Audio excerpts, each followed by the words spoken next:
અર્ધવાર્ષિક ચક્રવૃદ્ધિ વ્યાજ મુદ્દલ મને એનું સૂત્ર તમે જાણતા હોય તો કોઈ કયો. તો ધ્યાન આપજો. અહીંયા આપણે બધા જાણીએ છીએ a બરાબર p બ્રેકેટમાં 1 + r ના છેદમાં 100 લખો તો ભાઈ વાર્ષિક ચક્રવૃદ્ધિ વ્યાજ મુદ્દલ. પણ અર્ધવાર્ષિક પૂછે તો મિત્રો આપણે અહીંયા 200 રાખીશું અને અહીંયા રાખીશું 2n.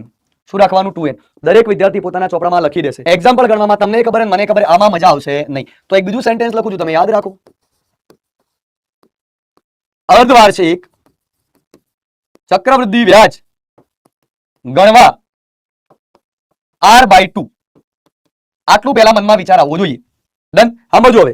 p આપણને આપેલા છે મિત્રો 10,000, ટકા છે 12, સમય છે મિત્રો 1 વર્ષ. પણ કન્ડિશન એ છે કે વ્યાજ મારે 6 માસિક ગણવું છે. તો મેં તમને અત્યારે એવું કીધું કે જ્યારે 6 માસિક ચક્રવૃદ્ધિ વ્યાજ પૂછે ને બકા તો ટકાના અડધા કરવાના. અને બીજી એક વસ્તુ વિચારજો, ટકા 12 છે તો ચલો અડધા કરી દીધા સાહેબ 6. બીજી એક વસ્તુનો તમે મને કમેન્ટમાં જવાબ આપો. મારે તમને 1 વર્ષનું વ્યાજ આપવાનું છે પણ 6 મહિને આપીશ તો મારે 2 વખત વ્યાજ આપવું પડે કે નહીં?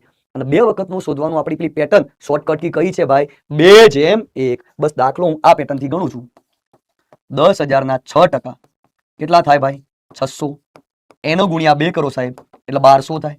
આ 600 ને રિપીટ કરું છું સર, અને એના પાછા 6% મિત્રો એટલે કેટલા થશે સાહેબ? 36.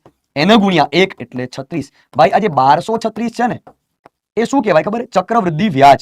પણ મને જો કવિ એવું પૂછે કે વ્યાજ મુદ્દલ શોધો તો આની અંદર મુદ્દલ પ્લસ થાય, અને મુદ્દલ એટલે ભાઈ 10,000.